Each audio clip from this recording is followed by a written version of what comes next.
یادداشت کا جاگ جانا روح کا جاگ جانا ہے۔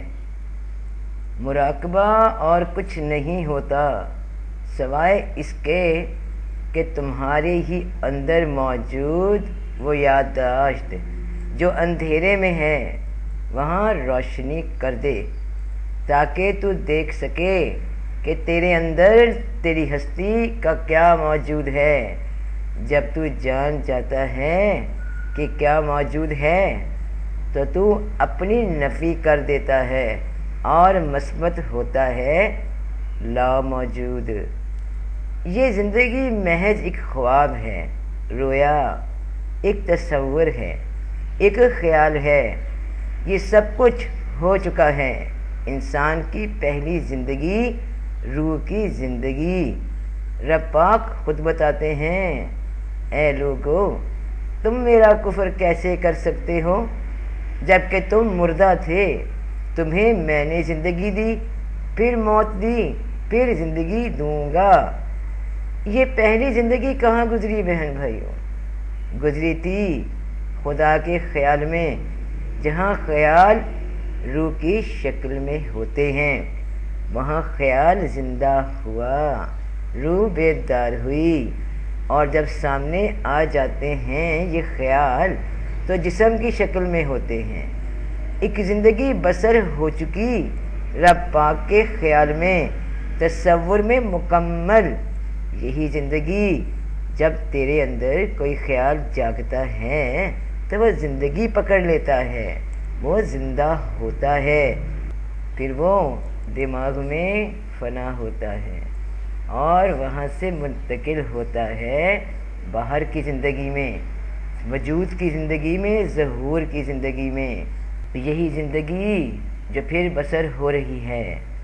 حدیث پاک میں ہے کہ یہ سب تم سب بننے سے پہلے، وجود میں آنے سے پہلے، 50,000 سال پہلے انہی چیزوں کی ہم ہی لوگوں کی تقدیریں لکھی جا چکی تھیں اس کتاب میں جو لوحے محفوظ میں محفوظ ہے۔ وہ کتاب کیا ہے؟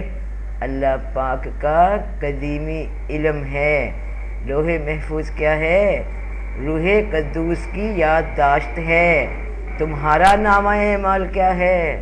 تمہاری یادداشت ہے، جہاں سب محفوظ ہے، جہاں کسی کا دخل نہیں، وہاں یہی زندگی جو ہم یہاں گزار رہے ہیں، جسے سمجھ رہے ہیں کہ گزار رہے ہیں، وہاں خیال میں، تصور میں رب کے ہم مکمل گزار آئے ہیں۔ اب وہ خیال باہر سامنے وجود پکڑ چکا ہے، مگر ہو وہی رہا ہے جو ہو چکا ہے۔ تم کیسے انکار کر سکتے ہو رب کا؟ تم نے ایک زندگی گزاری اس کے خیال میں۔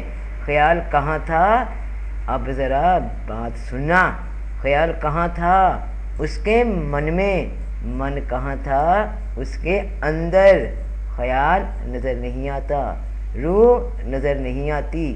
وہاں زندگی گزار لی، وہاں سے نکلے تو موت ہوئی، فاصلہ پڑ گیا، خیال کا انتقال ہوا، یعنی وہ منتقل ہوا۔ کیسے منتقل ہوا؟ فاصلہ پڑ گیا، مگر یہ فاصلہ جڑا رہا، جیسے چاند سے چاندنی جڑی رہتی ہے، چاند آسماں پہ، زمین پہ اس کی چاندنی، جیسے سورج کی روشنی اس سے جڑی رہتی ہے کرنوں کی شکل میں، کرنیں، اس کی تپش، اس کی لو زمین پہ اور سورج آسماں پہ۔ خیال کا انتقال ہوا، روح کا انتقال ہوا، وہ منتقل ہوئی جسم میں، یعنی وہ منتقل ہوا۔ اب آنکھ کے سامنے وہ جو سوچا تھا وہ نظر آنے لگا، ہم نظر آ رہے ہیں رب پاک کو۔ وہ کہتا ہے میں دیکھ رہا ہوں۔ کیا دیکھ رہا ہوں؟ ارے اپنے ہی خیال کو چلتا پھرتا دیکھ رہا ہوں۔ یہ وہی کام ہے جو تم تو کر کے آ چکے، ہو بہو یہی زندگی اسی فطرت کے ساتھ سب گزارائے، اب سامنے آ کر ظاہر ہو کر ظہور میں آ کر دہرا رہے ہو وہی سبق۔ یہ دہرانا ہی ہوا نا، ایک بار جان پڑی پھر نکلی، ایک بار پھر پڑے گی پھر نکلے گی۔ تو کیا یہ کافر یہ سمجھتے ہیں کہ یہ ہڈیاں جو چور ہو چکیں یہ دوبارہ زندگی نہ پکڑ سکیں گی؟ ارے نادانو، انہیں وہی زندہ کرے گا جس نے پہلی بار زندہ کر دیا تھا، بنا دیا تھا۔ پہلے بھی تم صرف ہوا ہی تو تھے، خیال ہی تو تھے، محض ایک حرف خیال تھے، محض ایک حرف خیال تھے۔ خیال نام تھا، نام لفظ تھا، لفظ کی ضد لفظ ہوئی، بس کن کہا فیکن ہو گیا۔ یہ کن کہنا پھر کہہ دوں گا، تم پھر بن جاؤ گے۔ یہ روز کا بننا روز کا توڑنا کیا دشوار ہے اس رب کی شان میں؟ مراقبہ کیا ہوتا ہے؟ دل کے اندھیروں میں یاد کا دیا جلانا۔ میرا اللہ پاک کہتے ہیں مجھے یاد رکھنا، مجھے یاد رکھنا، مجھے یاد رکھنا، میری یاد میں تجھے سکون ہوگا، ورنہ تو غموں سے چور ہوگا۔ اب بولو بہن بھائیوں، یاد کیا ہوتی ہے؟ وہ بات ہوتی ہے جس کو دیکھا جا چکا ہو، جس تجربے کو کیا جا چکا ہو، کسی کام کو کیا جا چکا ہو، تبھی تو وہ یاد رہے گی نا۔ قرآن پاک میں رب پاک فرماتے ہیں کہ اور یاد کرو جب ایسا ہوا، اور یاد کرو جب ایسا ہوا، یاد کرو جب ایسا ہوا۔ انسان کی پہلی آیت میں بھی فرمایا کہ یاد کرو جب فرشتوں کو میں نے کہا کہ میں آدم بنانے والا ہوں۔ یہاں کس کو کہا جا رہا ہے؟ کس نے یاد کرنا ہے یہ بھولا سبق؟ آخر یہ واقعہ خدا کے خیال میں پیش آیا تھا، ہم وہاں موجود تھے، ہم خیال میں ہی تھے، اس کے علم میں تھے، وہ علم اس میں تھا، ہم علم میں تھے، جو خیال میں پیش آ رہا تھا ابھی تصور میں ہی تھا، تو ہم بھی اسے دیکھ رہے تھے، تقدیریں لکھی جا رہی تھیں، ہم بھی دیکھ رہے تھے۔ یہاں یہ مراقبے خود میں ڈوب کر وہ علامہ اقبال رحمۃ اللہ صاحب فرماتے ہیں کہ اپنے ہی من میں ڈوب کر پا جا سراغے زندگی۔ یہ ہے مراقبہ، ڈوبنا من میں، اور کیا پانا؟ وہی جو ہو چکا ہے، تقدیر میں لکھا جا چکا ہے، اپنے اندر ہی موجود ہے، مگر اندھیرے میں پڑا ہوتا ہے، اس کے لیے روشن کرنی پڑتی ہے یاد، وہ لگن، یاد کا دیا جو پھر کمرے کو لو دیتا ہے۔ نظر آنے لگتے ہیں وہ گزرے ہوئے واقعات، یاد آنے لگتی ہے کہ یہ سب تو کہیں دیکھا ہوا ہے، تمہیں کہیں دیکھا ہوا ہے۔ یہ دیکھا دیکھی کا کھیل ہے، دیکھی جاؤ، ہونا وہی ہے جو ایک بار پہلے ہو چکا ہے۔ پھر روح دیکھ آئی، اب جسم دیکھ رہا ہے، تم بھی خدا کے ساتھ دیکھ رہے ہو، تو یہ دیکھا ہوا ایک خواب ہے۔ کئی لوگ مراقبوں میں اتنی گہرائی میں چلے جاتے ہیں کہ جو دنیا کو لگتا ہے کہ آنے والا کل ہے، وہ انہیں آج ہی نظر آ رہا ہوتا ہے، کیونکہ وہ تمہارے لیے تو آنے والا کل ہے، مگر جبکہ وہ بیتا ہوا کل ہے۔ میرے اندر ہی یادداشت میں موجود تھا، مجھے ایک دم نظر پڑی کہ یہ تو جو نظر آ رہا ہے اس کے مطابق دنیا کی تاریخ ابھی آنے والی ہے، مگر یہ تاریخ تو گزر بھی چکی۔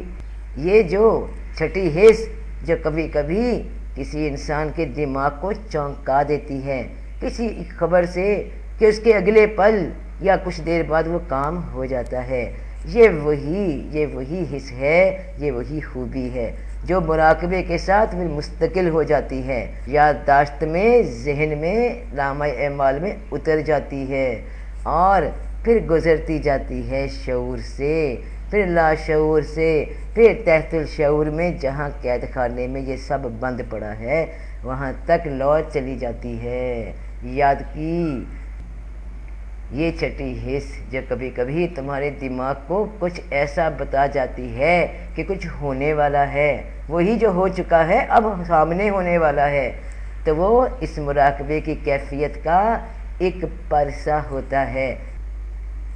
اچانک بتایا جاتا ہے کہ تجھ میں یہ بھی ہے، اس کو بھی ڈھونڈ لے، یاد کر لے کہ تجھ میں یہ بھی ہے۔ دل سوز سے خالی ہے، نگاہ پاک نہیں ہے، پھر اس میں عجب کیا کہ تو بے باک نہیں ہے ذوق تجلی بھی اسی خاک میں پنہاں، غافل تو نرا صاحب ادراک نہیں ہے۔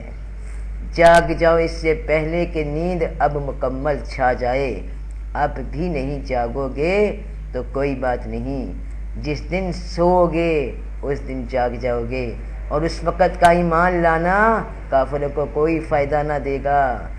تو سب کا بھلا، سب کی خیر، فی امان اللہ۔ اللہ اکبر، اللہ اکبر، اللہ اکبر۔